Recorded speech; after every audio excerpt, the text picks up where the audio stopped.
Tu Diep. Hello dear friends. So Tu Diep and Jame have officially come together after many stories they have experienced. Today they hold hands and go to the marriage registration office to register their marriage. A beautiful and fairy tale story of CEO Jame and poor girl Tu Diep. Do you want to witness that moment? Let's wait and see.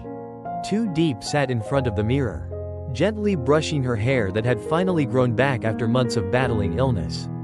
She looked at her reflection, thinner, paler, but her eyes shimmered with something new, hope.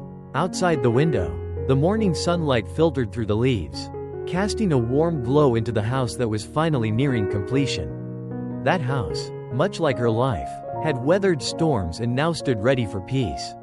Outside, James waited patiently in his car, just as he always did, calm, kind, and steady. Today was a special day, the day they would register their marriage. On the way, James suggested they stop at a small restaurant they used to visit in the early days of their relationship. The smell of grilled meat filled the air, bringing back memories. Diep smiled as she took her plate of food, remembering how she once had to avoid all of this because of her condition. "It's been so long since I've had this," she said, her eyes sparkling. "Back then, I wasn't allowed to eat any of it." James looked at her with quiet affection. "Seeing you healthy again, that's enough for me." Their breakfast was filled with warmth and gentle laughter. Afterward, they continued their journey. As the car moved along familiar roads, the topic turned to little Nhi, the girl Diep had taken in when no one came to claim her. Lately, a woman had come forward, claiming to be Nhi's grandmother. Diep was worried and uncertain. James reassured her, "We'll find out the truth. If she's really Nhi's grandmother, at least we'll know the child will be with family. And if not, we'll protect her, together." There was a moment of silence.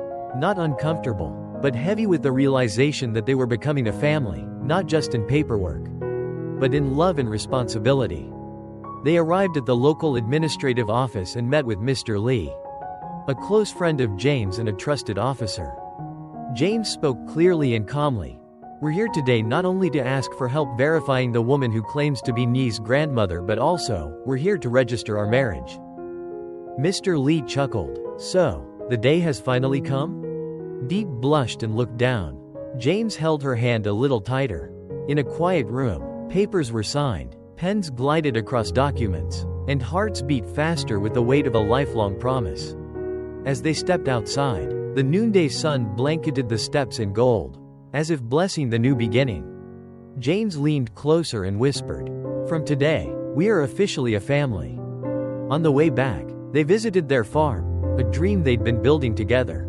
It was still unfinished, the sink wasn't installed, the stove was missing, some windows and doors hadn't been fitted yet, but the air was fresh, and the space was full of possibility. Diep stood in the middle of the garden, wind brushing through her hair. She looked out over the land and said softly, "Even with a beautiful house, even with money, if we don't have the ones we love beside us, it all feels meaningless." James stepped up behind her, wrapping his arms around her waist. "I know," he said, "that's why I'll always be here with you." In that peaceful space, Diep opened up about her desire to change, not just to be the girl who harvested and sold fruit every day, but to become someone better, someone who did more. James listened thoughtfully and then shared his idea: start a business. Something rooted in her strengths. "You know the produce, you have connections with farmers, and you work hard," he said. "That's more than enough to begin. Start a fruit supply business. Collect from farms, brand the products, sell them to big buyers. I'll invest, you'll be the one to run it." Diep hesitated. "But what if I fail?" James smiled. "If we keep thinking about failure, how will we ever succeed? I help you because I care, not because I want anything in return. Helping with conditions isn't love. That's just a transaction. I expect nothing. Everything I do for you comes from the heart." That night, they returned home. Diep cooked their first dinner together as a married couple.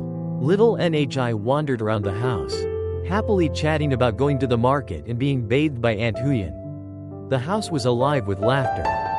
During dinner, James quietly watched Diep serve soup to Nhi. He reached out, touched her hand gently, and whispered, "Thank you. Without you, this world means nothing to me." Diep smiled back at him.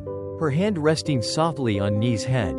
Her eyes met his, filled with tenderness, quiet strength, and contentment. She knew the journey ahead would be long. But today, they had begun a new chapter, one of love, commitment, and a true home.